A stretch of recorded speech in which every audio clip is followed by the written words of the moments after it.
प्रधान जी कल फिर तोमर साहब का बयान है कि जथेबंदियों नाल जिहड़ी समझौते वाली गलबात हो सकती है। जी अज किसान मारिया जाता है, किसान दे नाल 85% लोग जुड़े हुए ने। अज वो सारिਆਂ ਦਾ ਵੱਡਾ नुकसान होना है। अजे तक असी दिल्ली दे विच किते फुल तक नहीं तोड़िया, पर सरकारां उल्टा किसानी दे अंदोलन ते उत्ते हमले कर करके ਵੱਖ-ਵੱਖ तरह वो फेल करने वास्ते चालां चल रही ने। सरकार नूं लगदा भी जी कणक दी वाढी आ ते इन्हां दा इकट्ठ घट जूगा, आउण वाले टाइम दे भी जिहड़े साडे इकट्ठ ने वो इस तरह जारी रहणगे। ये सानूं कोई फर्क नहीं पैंदा, सरकार दा भुलेखा असीं दूर कर देना है। यह गुंडागर्दी कोई अज नहीं हो रही, ये मुढ़ तो हुंदी आ रही है। स्वागत जी D5 चैनल देख रहे सारे दर्शकों का परमजीत सिंह लड्डा वालों स्वागत है।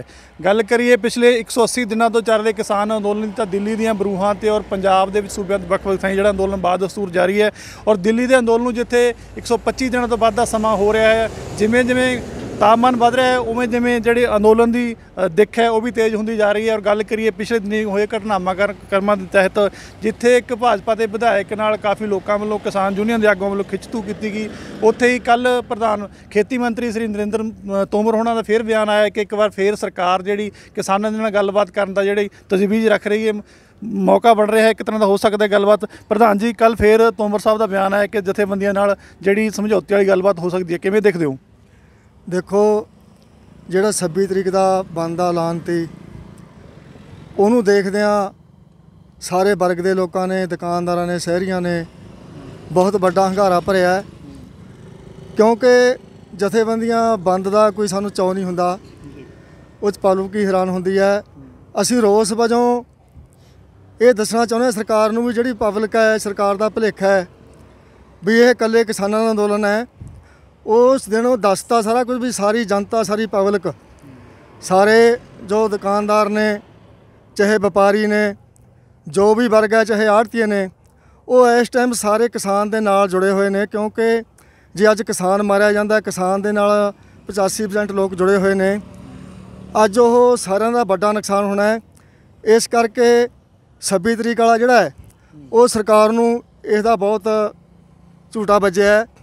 वो हो सकता गलबात करने वास्ते तैयार होवे, पर जिहड़ा बाघा पुराणा दे विच बीजेपी के विधायक उत्ते हमला होया है वो भी एक चाल है किसानी दे अंदोलन नूं फेल करने वास्ते। इस करके साडे संयुक्त मोर्चे वालों पहलां तो ऐलान है भी आपां ने विरोध करना है, पर इस तरह की हरकत नहीं करनी जिहदे नाल कोई अपना घोल नूं नुकसान होवे।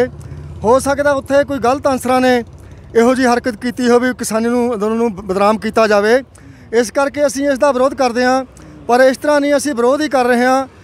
हजे तक असीं दिल्ली दे विच किते फुल तक नहीं तोड़िया, किसी का नुकसान नहीं किया, पर सरकारां उल्टा किसानी दे अंदोलन ते उत्ते हमले कर करके ਵੱਖ-ਵੱਖ तरह वो फेल करने वास्ते चालां चल रही ने, पर सरकार दीयां चालां असीं सारियां फेल करतीआं। सो यह जिहड़ा अंदोलन है सरकार नूं लगदा भी जी कणक दी वाढी आ ते इन्हां दा इकट्ठ घट जूगा, पर नहीं, उहदियां ब्योंतबंदियां हुणे तो शुरू हो गईयां। ਜਿਹੜੀਆਂ ਇੱਕਾ ਦੁੱਕਾ ਟਰਾਲੀਆਂ ਉੱਥੋਂ ਆਈਆਂ ਵੀ ਨੇ ਉਹਨਾਂ ਦੀ ਜਗ੍ਹਾ ਤੇ ਪੱਕੇ ਟੈਂਟ ਲਾਏ ਨੇ ਕਿਸਾਨਾਂ ਨੇ।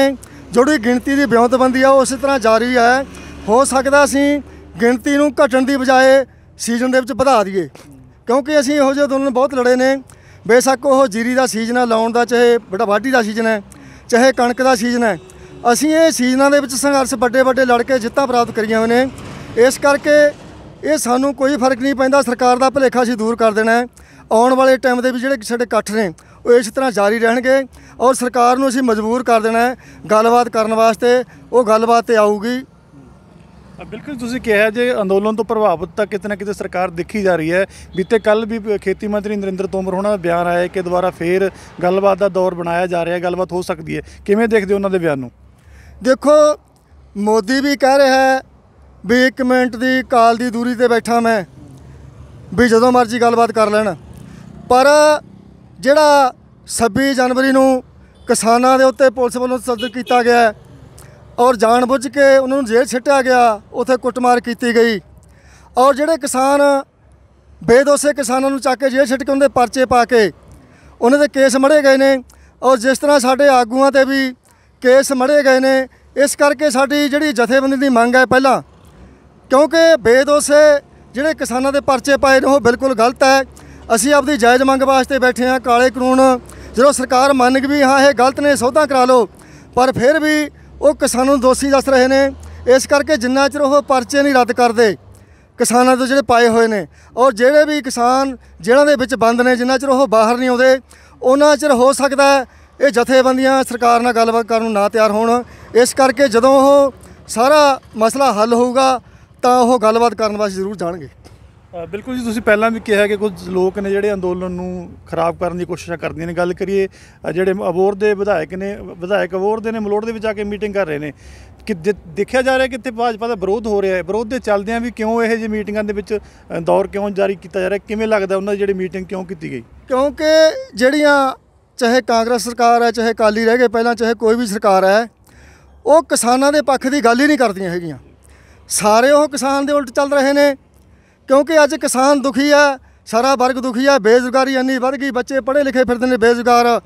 ਕੱਲ ਪਟਿਆਲੇ ਦੇ ਵਿੱਚ ਦੇਖੋ ਲਾਠੀ ਚਾਰਜ ਹੋਇਆ, ਸਾਡੇ ਬੱਚੇ ਨੌਕਰੀਆਂ ਮੰਗਦੇ ਨੇ, ਉਹਨਾਂ ਨੇ ਵਾਅਦੇ ਕੀਤੇ ਨੇ, ਵਾਅਦਾ ਖਿਲਾਫੀ ਕਰ ਰਹੇ ਨੇ, ਸਾਡੀਆਂ ਕੁੜੀਆਂ ਤੇ ਡਾਂਗ ਵੜਾਈ ਗਈ ਹੋਏ। ਇਸ ਕਰਕੇ ਸਰਕਾਰਾਂ ਕਿਸਾਨੀ ਦੇ ਜਾਂ ਮਜ਼ਦੂਰਾਂ ਦੇ ਪੱਖ ਦੀ ਗੱਲ ਨਹੀਂ ਕਰਦੀਆਂ। ਇਸ ਕਰਕੇ ਉਹ ਇਹੋ ਜਿਹਾ ਕੁਝ ਕਰਨਾ ਚਾਹੁੰਦੀਆਂ ਨੇ ਵੀ ਲੋਕ ਭੜਕ ਜਾਣ, ਇੱਥੇ ਦੰਗੇ ਫਸਾਦ ਹੋ ਜਾਣ, ਕਿਉਂਕਿ ਉਹ ਆਪਦੇ ਮੂੰਹ ਨਾਲ ਕਹਿੰਦੇ ਵੀ ਇੱਥੇ ਰਾਸ਼ਟਰਪਤੀ ਰਾਜ ਲਾਗੂ ਹੋਣਾ ਚਾਹੀਦਾ ਹੈ।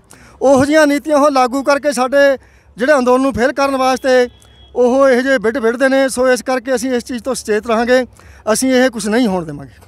ਬਿਲਕੁਲ ਤੁਸੀਂ ਸਹੀ ਕਿਹਾ ਜੀ, ਪਰ ਕੁਝ ਆਪੂ ਬੜੇ ਵਿਦਵਾਨ ਨਾ ਇਹਨਾਂ ਘਟਨਾਵਾਂ ਨੂੰ ਗਲਤ ਕਹਿ ਰਹੇ ਨੇ। ਜਿਵੇਂ ਕਿ ਆਪਾਂ ਵਿਧਾਇਕ ਦੀ ਕੁੱਟਮਾਰ ਦੀ ਗੱਲ ਕਰੀਏ, ਉਹਨੂੰ ਗਲਤ ਕਿਹਾ ਗਿਆ, ਪਰੰਤੂ ਆਪਾਂ ਦੇਖਿਆ ਹੁਣ ਤੱਕ 300 ਦੇ ਕਰੀਬ ਲਾਸ਼ਾਂ ਜਿਹੜੀਆਂ ਬਾਰਡਰ ਤੋਂ ਪੰਜਾਬ ਦੇ ਵਿੱਚ ਕਿਸਾਨਾਂ ਦੀਆਂ ਆਈਆਂ ਨੇ, ਉਹਨਾਂ ਪ੍ਰਤੀ ਉਹਨਾਂ ਵਿਦਵਾਨਾਂ ਵੱਲੋਂ ਇੱਕ ਸ਼ਬਦ ਵੀ ਨਹੀਂ ਬੋਲਿਆ ਗਿਆ। ਪੰਜਾਬ ਦੇ ਵਿੱਚ ਔਰਤਾਂ ਨੂੰ ਬੇਪਤ ਕੀਤਾ ਜਾ ਰਿਹਾ ਹੈ, ਕਿਸਾਨ ਖੁਦਕੁਸ਼ੀਆਂ ਕਰ ਰਹੇ, ਉਹਨਾਂ ਪ੍ਰਤੀ ਨਾ ਬੋਲਣ ਦੀ ਬਜਾਏ ਉਸ ਘਟਨਾ ਦੀ ਨਿਖੇਧੀ ਕਰ ਰਹੇ ਨੇ ਉਹ ਲੋਕ ਆਪੂ ਬਣੇ ਵਿਦਵਾਨ। ਉਹਨਾਂ ਬਾਰੇ ਕੀ ਕਹਿਣਾ ਚਾਹੋਗੇ?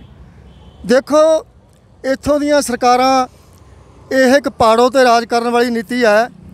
ਇਹ ਗੁੰਡਾਗਰਦੀ ਕੋਈ ਅੱਜ ਨਹੀਂ ਹੋ ਰਹੀ, ਇਹ ਮੁੱਢ ਤੋਂ ਹੁੰਦੀ ਆ ਰਹੀ ਹੈ। ਜਿਵੇਂ ਸਰੂਤੀ ਕਾਂਡ ਹੋਇਆ, ਫਰੀਦਕੋਟ ਦੇ ਵਿੱਚ ਹੀ ਸੰਘਰਸ਼ ਲੜਿਆ, ਉਦੋਂ ਬਾਦਲ ਦੇ ਰਾਜ ਦੇ ਵਿੱਚ ਸਰੇਆਮ ਜਿਹੜਾ ਨਿਸ਼ਾਨ ਸਿੰਘ ਗੁੰਡਾ ਸੀ, ਉਹ ਬਾਦਲ ਦਾ ਪਾਲਿਆ ਹੋਇਆ ਗੁੰਡਾ ਸੀ, ਉਹਨੇ ਸਰੇਆਮ ਗਰੀਬਪੁਰ ਦੀ ਕੁੜੀ ਨੂੰ ਚੱਕ ਕੇ ਗੋਆ 'ਚ ਲੈ ਗਿਆ ਜਾਣ ਦੀ ਉਹ ਸੰਘਰਸ਼ ਲੜਿਆ। ਇਸ ਕਰਕੇ ਇਹ ਗੁੰਡਿਆਂ ਦਾ ਰਾਜ ਹੈ ਇੱਥੇ। ਜਿਹੜਾ ਸ਼ਹੀਦ ਭਗਤ ਸਿੰਘ ਕਹਿੰਦਾ ਸੀ ਵੀ ਇੱਥੇ ਨਾ ਕੋਈ ਦਿਹਾੜੀ ਜਾਣਾ ਹੋਵੇ ਨਾ ਕੋਈ ਲਿਜਾਣਾ ਹੋਵੇ, ਬਰਾਬਰ ਦਾ ਰਾਜ। ਇਹ ਜਿਹੜੀਆਂ ਜਥੇਬੰਦੀਆਂ ਸੰਘਰਸ਼ ਲੜਦੀਆਂ ਆ ਰਹੀਆਂ ਨੇ, ਇਹ ਸਾਰਾ ਕੁਝ ਇੱਥੇ ਸਮਝਦੀਆਂ ਨੇ ਵੀ ਇੱਥੇ ਗੁੰਡਾਗਰਦੀਆਂ ਦਾ ਰਾਜ ਆ ਜਿਹੜਾ, ਇਹਨੂੰ ਖਤਮ ਕਰਨਾ ਚਾਹੁੰਦੇ ਹਾਂ ਅਸੀਂ। ਸੋ ਇਹਦੀ ਅਸੀਂ ਨਿੰਦਾ ਕਰਦੇ ਹਾਂ। ਜੋ ਆਪਣੀ ਇੱਕ ਮਜ਼ਦੂਰਾਂ ਦੀ ਕੁੜੀ ਜੇਲ੍ਹ 'ਚ ਬੰਦ ਕਰਕੇ ਰੱਖੀ ਇਹਨਾਂ ਨੇ, ਉਹਦਾ ਵੀ ਆਪਾਂ ਨੇ ਸੰਘਰਸ਼ ਲੜਿਆ। ਇਸ ਕਰਕੇ ਸਰਕਾਰਾਂ ਕਿਸਾਨਾਂ ਦੇ ਦੋਸ਼ ਨੂੰ ਮੂਹਰੇ ਰੱਖ ਲੈਂਦੀਆਂ ਨੇ, ਪਰ ਜਿਹੜਾ ਇਹ ਆਪਦੇ ਗੁੰਡਾ ਕਰਦੇ ਤੋਂ ਗੁੰਡਿਆਂ ਤੋਂ ਇਹ ਜਿਹਾ ਗਲਤ ਕੰਮ ਕਰਾਉਂਦੀਆਂ ਨੇ ਉਹਨੂੰ ਪਿੱਛੇ ਰੱਖਦੀਆਂ ਨੇ।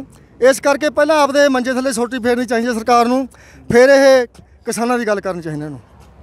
ਸੋ ਬਿਲਕੁਲ ਜੀ, ਤੁਸੀਂ ਸੁਣਿਆ ਕਿ ਸਰਮਾਏਦਾਰੀ ਦੀ ਹੱਕ ਹੀ ਗੱਲ ਕਰਦੀਆਂ ਨੇ। ਇੱਕ ਸਰਕਾਰ ਕੋਈ ਵੀ ਹੋਵੇ, ਭਾਵੇਂ ਅਕਾਲੀ ਹੋਵੇ, ਕਾਂਗਰਸ ਹੋਵੇ ਜਾਂ ਬੀਜੇਪੀ ਹੋਵੇ ਜਾਂ ਝਾੜੂ ਵਾਲੇ ਹੋਣ, ਕੋਈ ਵੀ ਸਰਕਾਰ ਹੋਵੇ, ਇਹਨਾਂ ਦਾ ਮੰਨਣਾ ਹੈ ਕਿ ਹਰ ਸਰਕਾਰ ਕਿਸਾਨਾਂ ਔਰ ਮਜ਼ਦੂਰਾਂ ਦੇ ਖਿਲਾਫ ਦੀ ਗੱਲ ਕਰਦੀ ਹੈ। ਪਰ ਅੱਜ ਦੇਸ਼ ਦਾ ਕਿਸਾਨ ਔਰ ਮਜ਼ਦੂਰ ਆਪਣੇ ਹੱਕਾਂ ਪ੍ਰਤੀ, ਆਪਣੀ ਲੜਾਈ ਪ੍ਰਤੀ ਜਾਗਰੂਕ ਹੈ, ਔਰ ਇਸੇ ਜਾਗਰੂਕਤਾ ਦੇ ਤਹਿਤ ਹੀ ਆਪਾਂ ਦੇਖ ਰਹੇ ਹਾਂ ਕਿ ਪਿਛਲੇ 80 ਦਿਨਾਂ ਤੋਂ ਇਹ ਕਿਸਾਨ ਅੰਦੋਲਨ ਜਾਰੀ ਹੈ ਦਿੱਲੀ ਦੀਆਂ ਬਰੂਹਾਂ ਤੇ ਵੱਖ-ਵੱਖ ਸੂਬਿਆਂ ਦੇ ਵਿੱਚ, ਔਰ ਤਦ ਤੱਕ ਜਾਰੀ ਰਹੇਗਾ ਜਦੋਂ ਤੱਕ ਕੇਂਦਰ ਸਰਕਾਰ ਕਿਸਾਨਾਂ ਔਰ ਮਜ਼ਦੂਰਾਂ ਦੇ ਹੱਕ ਉਹਨਾਂ ਨੂੰ ਨਹੀਂ ਦੇ ਦਿੰਦੀ, ਔਰ ਜਿਹੜੇ ਤਿੰਨੇ ਕਾਲੇ ਕਾਨੂੰਨ ਨੇ ਉਹਨਾਂ ਨੂੰ ਵਾਪਸ ਨਹੀਂ ਲੈ ਲੈਂਦੀ।